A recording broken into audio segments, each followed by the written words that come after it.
Jadi artinya saya melihat ini sebenarnya simpel, saya cukup dibuka, kita cocokkan kemudian juga dengan rekap dan berita acara di lapangan, kita lihat bersama untuk menegakkan demokrasi menegakkan keadilan. Ini kan mimpi kita bersama. Jadi apa sulitnya seharusnya? Jadi kalau beliau minta sipol dibuka, sipol sudah terbuka. Nah, ini sebuah pertanyaan menurut saya agak menggelitik bagi saya,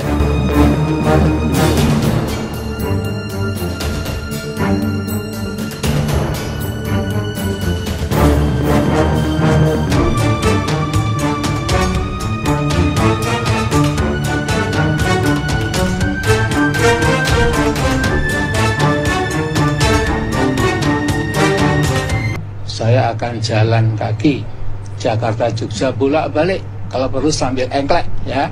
Belum menyaksikan video ini, pastikan bosku jangan lupa subscribe, karena subscribe itu gratis plus bonus tonton video terbaru setiap harinya. Jangan lupa ya. Nah, memang sangat mengejutkan ya. Ucapan Gus Dur pada beberapa tahun yang lalu terbukti benar. Terbukti di sini yaitu Amin Rais menjadi gelandangan politik. Nah, terbukti yaitu Partai Umat yang digagas oleh Mbah Amin Rais ini, yaitu menjadi satu-satunya partai yang tidak lolos verifikasi peserta pemilu di tahun 2024. Dan bahkan Mbah Amin Rais juga meminta sumbangan untuk menyewa lebih dari 30 pengacara yang kredibel untuk menggugat KPU ke Bawaslu agar bisa lolos menjadi peserta pemilu 2024. Bahkan ini juga ditanggapi oleh Lowo Ireng.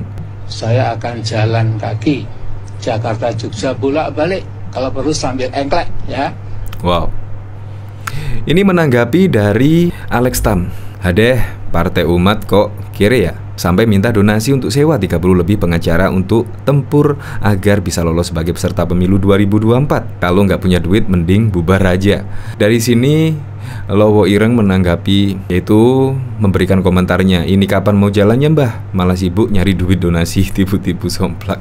Video ini entah dibuat kapan ya, tetapi saya teringat pada beberapa waktu lalu ada media yang memberitakan kalau Presiden Joko Widodo menang pemilu, Mbah Amin Rais akan jalan kaki. Apakah ini ya? Tetapi kurang tahu juga ya.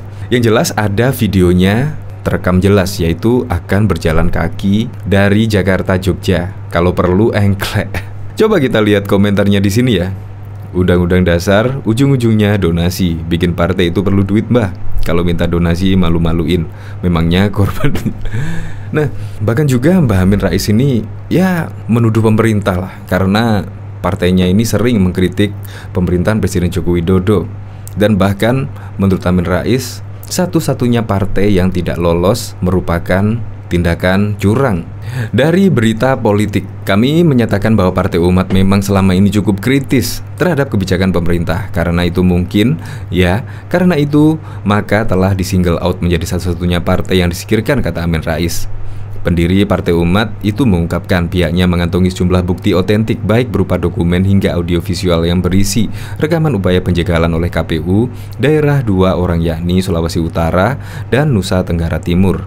Kami sangat merasakan ketidakadilan karena beberapa KPUD di dua provinsi tersebut, Sulut dan NTT, telah mempersulit dengan segala cara agar Partai Umat tidak lolos. Bukti kesaksian tertulis maupun bukti-bukti digital telah kami miliki dan pada saatnya nanti akan kami ekspos ke publik.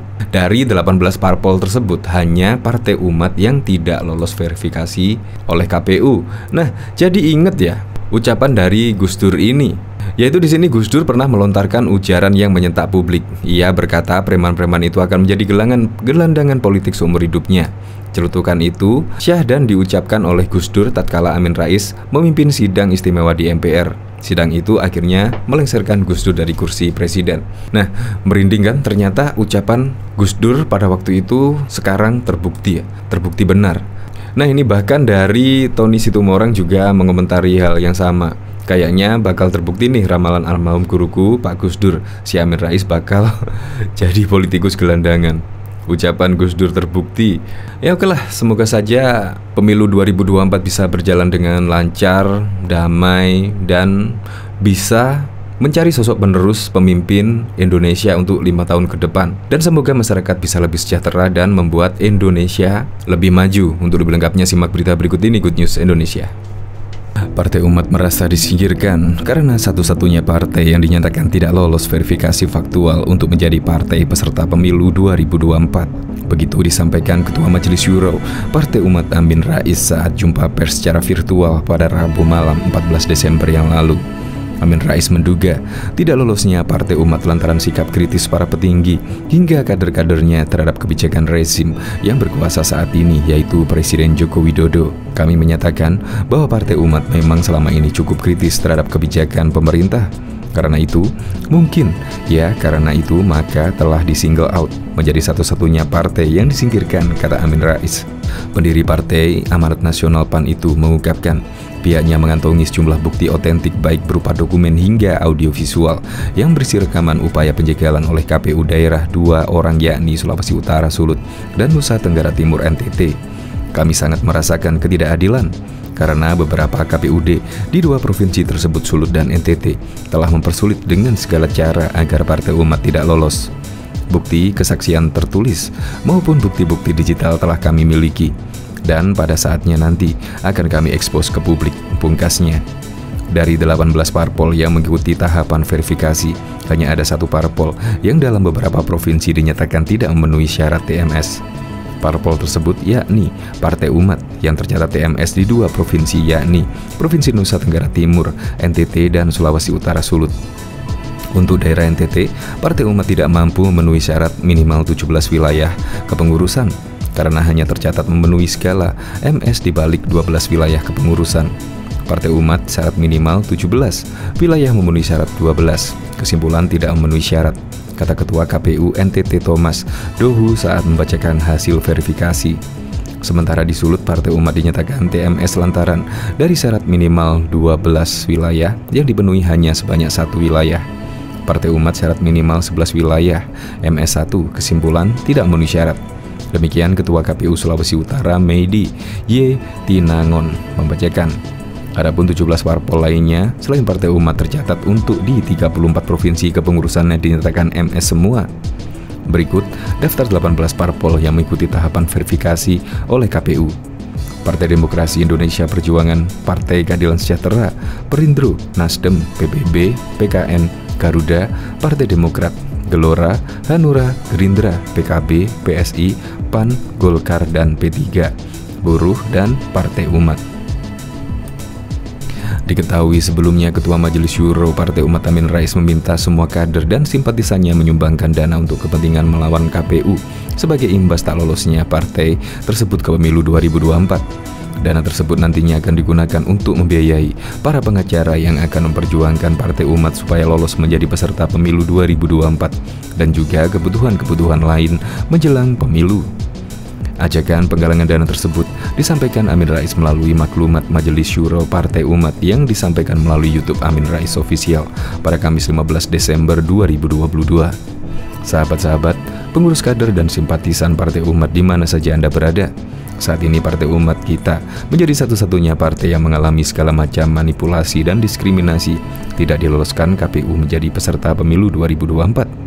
Namun demikian, kita tidak menyerah dan tetap berjuang di Bawaslu agar membatalkan keputusan KPU dan membuat Partai Umat lolos menjadi peserta pemilu 2024.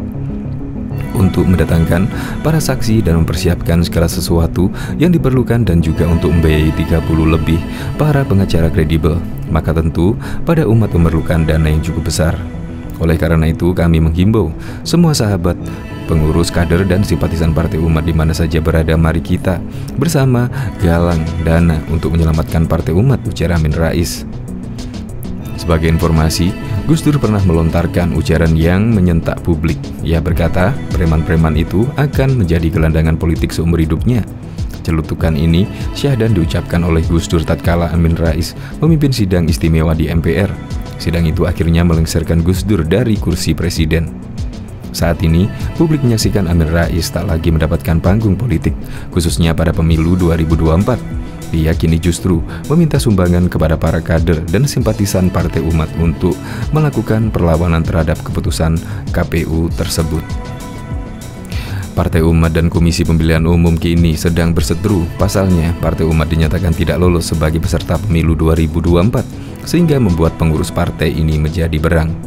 Hal ini pun menjadi sorotan publik usai adanya dugaan kecurangan dari verifikasi KPU terkait nama-nama calon partai yang akan masuk dalam daftar peserta pemilu 2024. Ketua Majelis Syuro Partai Umat, Amin Rais juga sempat mengungkapkan kekecewaannya terhadap keputusan KPU yang tidak meloloskan Partai Umat tersebut. Kita, pengurus Partai Umat, agak marah lah, kan mungkin ada beberapa partai, maaf, yang abal-abal, yang tidak ada pergerakannya, tidak ada di mana-mana, ungkap Amin. Pendiri Partai PAN ini juga mengungkapkan adanya kemungkinan partai abal-abal tersebut masuk sebagai peserta pemilu. Protes dari pengurus Partai Umat ini pun direspon oleh pihak KPU yang mempersilahkan pengurus Partai Umat untuk menggugat mereka. Lalu, apa yang sebenarnya terjadi? Persiapan pemilu 2024 awalnya disambut baik oleh Partai Umat, layaknya partai lainnya. Partai Umat pun menyiapkan berkas-berkas dan nama kader mereka yang didaftarkan sebagai peserta pemilu di KPU. Namun menjelang pengumuman hasil verifikasi nama-nama calon partai dan daftar peserta pemilu, Amin Rais dan pengurus partai lainnya mendapatkan kabar bahwa Partai Umat tidak akan lolos sebagai peserta pemilu. Setelah ditelusuri, Ketua Umum Partai Umat Ridho Rahmadi mengungkapkan adanya dugaan kecurangan yang dibuat oleh petugas KPU sendiri agar Partai Umat tidak lolos. Salah satu bukti kuat yang diungkap Ridho adalah adanya video kader Partai Umat yang diduga dicatut namanya sebagai kader Partai Kebangkitan Nasional. Padahal itu tersebut jelas melanggar aturan di mana kader hanya bisa diajukan dari satu partai saja. Ridho pun mengungkapkan bahwa hal ini dapat menjadi gugatan kepada KPU. Seusai pengumuman, Ridho dan para pengurus lain langsung melengkapi berkas dan bukti dugaan kecurangan dan menggugat KPU kepada Bawaslu pada Jumat 16 Desember yang lalu. Usai laporan masuk, kedua belah pihak akhirnya dipertemukan melalui mediasi di kantor Bawaslu, Jakarta pada Senin 19 Desember kemarin. Mediasi antara kedua belah pihak pun ternyata menghasilkan keputusan yang nihil, bahkan mediasi ini termasuk mediasi yang deadlock. Ridho selaku Ketua Umum Partai Umat pun menyayangkan hal ini, apalagi keputusan akhirnya membuat mediasi kembali harus dilakukan pada Selasa 20 Desember 2022 hari ini. Kami sudah sampaikan beberapa poin yang sangat penting bagi Partai Umat. Kemudian KPU sudah menyampaikan hari ini dan kami belum capai titik temu, ujar Ridho saat ditemui usai mediasi pada Senin 19 Desember 2022 kemarin. Tak lolos sebagai partai politik peserta pemilu 2024 membuat Partai Umat melaporkan KPU ke Bawaslu. Mediasi digelar antara Partai Umat dan KPU untuk menyelesaikan sengketa ini, namun hasilnya masih menjadi jalan buntu. Partai Umat resmi melaporkan KPU ke Bawaslu pada Jumat 16 Desember 2022. Partai Umat melaporkan KPU usai dinyatakan tak lolos sebagai peserta pemilu 2024. Jadi sebagaimana dipahami, kita maklum, pada Rabu ada pengumuman hasil verifikasi faktual dan Partai Umat dianggap tidak memenuhi syarat oleh KPU. Kami dengan tegas menyatakan keputusan itu keliru, dan karenanya kami menggunakan hak konstitusional untuk mengajukan keberatan, ujar kuasa hukum Partai Umat Denny Indrayana di kantor Bawaslu, Jakarta Pusat. Denny menyatakan Partai Umat membawa 6.000 bukti yang berada di dalam 16 flash disk. Dia mengatakan bukti itu berupa dokumen dan video. Alat buktinya 57, flash disknya di antara alat bukti ada 16, tapi 16 itu mewakili lebih dari 6.000 alat bukti, termasuk juga ada video dan segala macam. Kita bikin supaya efektif, mudah, efisien, dan tidak terlalu tinggi biayanya, katanya. Denny mengatakan Partai Umat akan membuktikan telah memenuhi syarat. Dia menyebut Partai Umat harusnya lolos sebagai peserta pemilu 2024. Diberi waktu 3 hari, kami ajukan hari ini. Dan dalam keberatan kami paparkan dalil-dalilnya, ada 114 halaman. Ini upaya kami secara serius, perjuangan Partai Umat untuk membuktikan bahwa partai ini bukan hanya memenuhi syarat, tapi layak jadi peserta pemilu 2024, ujarnya. Ketua KPU RI Hasyim Asyari juga dikabarkan bertemu dengan Ketua Umum Partai Umat Ridho Rahmadi sebelum penetapan peserta pemilu 2024. Terkait itu, Hasyim mengatakan akan menjelaskan soal pertemuan itu saat mediasi bersama Partai Umat. Nanti dijelaskan di sana, ujar Hasyim usai menghadiri konsolidasi nasional Bawaslu di Hotel Bidakara, Tebet, Jakarta Selatan pada Sabtu 17 Desember. Hasyim mengatakan penjelasan itu akan diberikan saat mediasi dengan Partai Umat di Bawaslu Republik Indonesia. Diketahui mediasi itu akan digelar pada Senin 19 Desember pukul 10. Ya, kita hadir. KPU hadir dalam mediasi, ujarnya. Mediasi Partai Umat dan KPU soal sengketa proses pemilu 2024 belum menemui titik temu. Mediasi Partai Umat dan KPU akan kembali dilanjutkan pada pertemuan kedua. Jadi, tadi kita sudah melaksanakan mediasi. Partai Umat menyampaikan harapan dapat atau agar kita dapat menyepakati titik-titik temu. Kita sudah sampaikan beberapa poin yang sangat penting bagi Partai Umat. Kemudian KPU sudah menyampaikan, hari ini kita belum capai titik temu tersebut. Dan insya Allah kita akan lanjutkan ke mediasi hari kedua besok jam 10 pagi. Ujar Ketua Partai Umat Ridho Rahmadi usai mediasi di kantor Bawaslu Jakarta Pusat pada Senin 19 Desember. Ridho mengatakan, pimpinan KPU menyampaikan bahwa untuk mencapai titik temu tersebut harus dilakukan pleno. Dia berharap pada mediasi hari kedua, kesepakatan sudah tercapai. Tak disampaikan oleh pimpinan KPU bahwa untuk menyampaikan apa yang sudah disampaikan Partai Umat ini untuk dicari titik-titik tersebut harus diplenokan, ujarnya. Jadi insya Allah kita berharap pada mediasi ke hari nanti ada kesepakatan yang kita dapat sama-sama jalankan sebelum masuk ke proses adjudikasi di hari ketiga, sambungnya.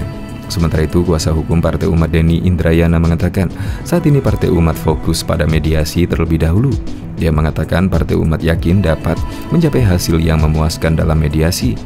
Kita tidak mau berandai-andai, jadi kita insya Allah sepakat dengan optimisme. Kami tadi melihat ada ruang terbuka lebar untuk mencapai titik-titik temu, diantaranya apa-apa yang kami diskusikan dengan teman-teman KPU, kata Denny. Kami tidak bicara sebagaimana tidak ada titik temu, kami bicara besok insya Allah ada titik temu dan selesai di proses mediasi, imbuhnya. Partai Umat dan KPU akan melanjutkan mediasi gugatan sengketa proses pemilu 2024 pada Selasa 20 Desember. Koordinator Divisi Hukum dan Pengawasan Internal KPU Muhammad Afifuddin mengungkapkan ada kesempatan 2 hari untuk melakukan mediasi. Iya kan? Memang kesempatan mediasi itu bisa 2 kali, itu saja, kata Afif usai mediasi di kantor Bawaslu Jakarta Pusat pada Senin 19 Desember. Namun Afif enggan memberikan penjelasan lebih lanjut terkait hasil mediasi tersebut.